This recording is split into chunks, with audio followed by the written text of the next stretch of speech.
नमस्कार मित्रों। तो वो परमात्मा कैसा है? वह परमात्मा सर्वत्र समान रूप से निवास करता है। वो ऊपर भी है, वो नीचे भी है, वो आगे भी है, वो पीछे भी है, वो अंदर भी है, वो बाहर भी है।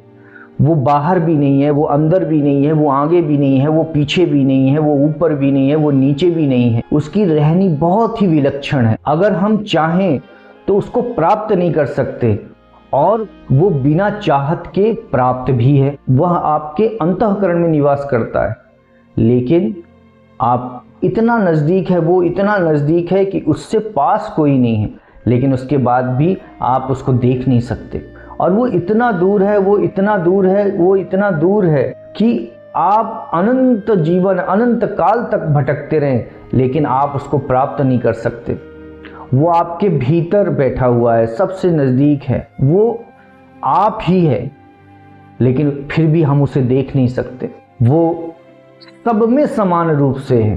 वो कुत्ते में भी है, वो बिल्ली में के अंदर भी वही बैठा है। वो सारे जानवर, जीव जंतु, स्थावर जंगम, जो भी दिख रहा है, जो नहीं दिखाई दे रहा है, वह सर्वत्र है। वो दिन में भी है, वो रात में भी है, वो सुबह में भी है, वो शाम में भी है, लेकिन उसके बाद भी वो महसूस नहीं होता। यहाँ तक कि ये वाणी जो कह रही है वो भी वही है, जो सुन रहे हैं वो भी वही है, जिन कानों से हम उसको सुन पाते हैं वो भी वही है, बोलने वाला भी वही है, सुनने वाला भी वही है, खाने वाला भी वही है, पीने वाला भी वही है। वो सर्वत्र समान रूप से है। इसके बाद भी हम उसको महसूस नहीं कर पाते, हम उसको अनुभव नहीं कर पाते। वो देखने का विषय नहीं है, वो सुनने का विषय नहीं है, वो बोलने का विषय नहीं है। उसी के कारण देखा जाता है, उसी के कारण बोला जाता है, उसी के कारण सुना जाता है, उसी के कारण हम हाथ पैर और चल पा रहे हैं। वो अनंत रूपों में है, वो अनंत कोटि ब्रह्मांड का मालिक है, वो सबका कारण है, उसके कारण सब कुछ है। वो कारण स्वरूप परमात्मा है। उसके कारण ये सूर्य जो है प्रकाश दे रहा है, उसके कारण ही जो चंद्रमा में आप औषधियों को रस प्रदान होता है वो चंद्रमा के द्वारा है।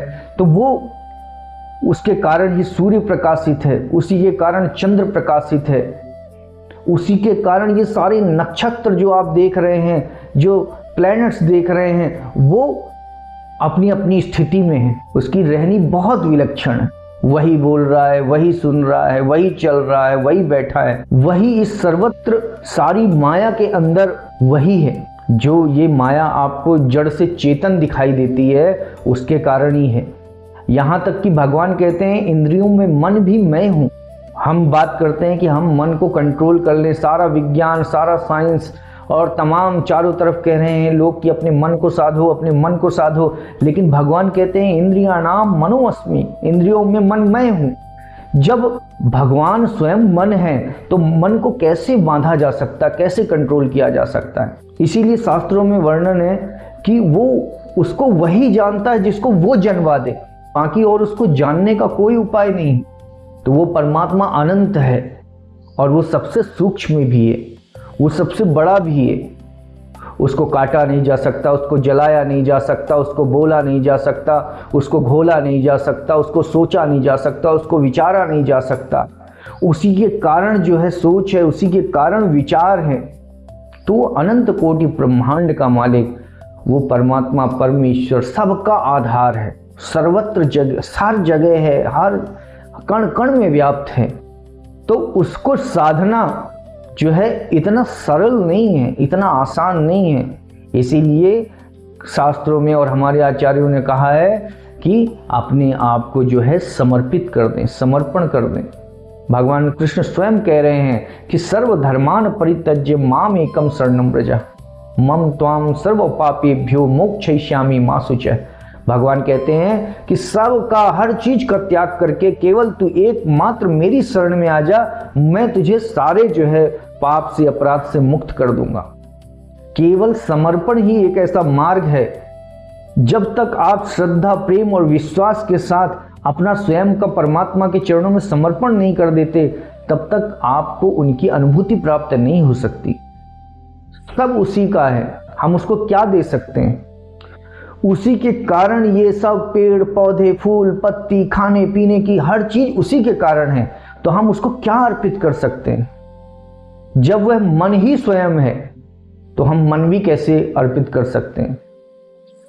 इसलिए परमात्मा के चरणों में निश्चल होकर के, सरल होके, भगवान क्या कहते हैं कि सरल स्वभाव न मन कुटिलाई, जथा लाभ संतोष सदाई।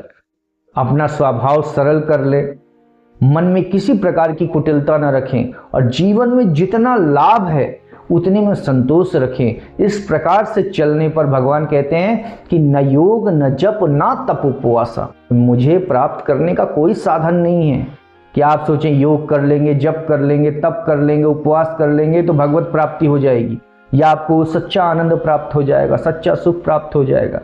केवल भगवान क्या कहते हैं, सरल स्वभाव न मन कुटिलाई, जथा लाभ संतोष सदाई। अपने आप को निश्चल करें, अपने आप को प्रेम पूर्ण करें, अपने आप को श्रद्धा, विश्वास, ज्ञान, विज्ञान इनसे ओतप्रोत करें, सत्संगत करें। सत्संगत क्या है? यानी उस ईश्वर की संगति करें, उस परमात्मा की संगत करें। अब ये संगत कैसे संभव है? जब हम उसके जैसे बनेंगे, जब हम उसके जैसे उसके गुणों को अपने जीवन में उतारेंगे, जैसे उसका स्वभाव है वैसे हम बनेंगे, तब हमारे जीवन में जो है वह सच्चा आनंद प्राप्त हो सकता है। हम वही अनुभूत कर सकते हैं। परमात्मा इतने दयालु हैं कि वो अपना सारा ऐश्वर्य दे देते हैं। ऐसे कई पूर्व में उदाहरण हैं। तो जब परमात्मा स्वयं अपनी सुख और शांति लोगों के साथ बांट देते हैं तो हमारे अंदर भी वह जो है ज्ञान उत्पन्न हो जाता है और हमें भी वह सच्चा सुख और आनंद प्राप्त हो सकता है। लेकिन उसके लिए समर्पण की आवश्यकता है। बहुत बहुत धन्यवाद।